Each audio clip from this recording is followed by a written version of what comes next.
Hey people, it's nice talking. I want to do another Black Heroes video, and this is from blackpast.org, and this is about Robert Small, 1839 to 1915.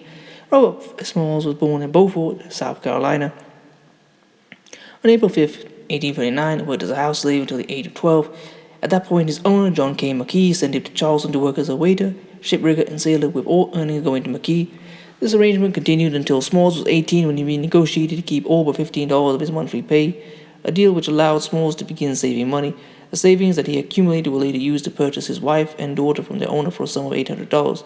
Their son was born a few years later. In 1861, Smalls was hired as a deckhand on the Confederate transport steamer Planter, captained by General Roswell Ripley, the commander of the 2nd Military District of South Carolina. The Planter was assigned the job of delivering armaments to Confederate forts.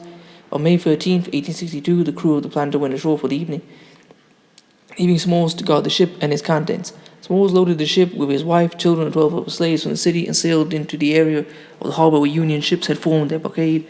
This trip led the ship past 5 ports, all of which required the correct whistle signal to indicate they were a Confederate ship.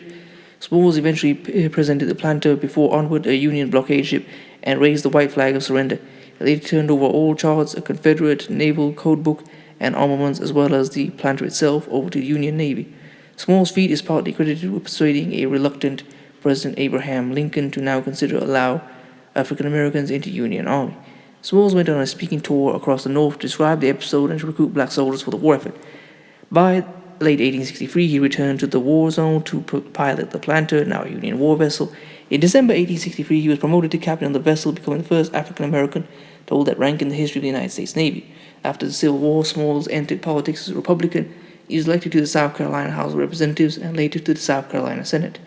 He was elected to the United States House of Representatives, first from South Carolina's 5th Congressional District, later from South Carolina's 7th Congressional District.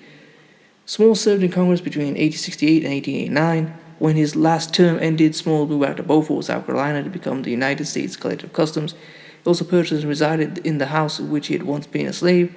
Robert Smalls died on February 22, 1915, and is buried there with his family. He was 76 at the time of his death. Well, I hope you've enjoyed that.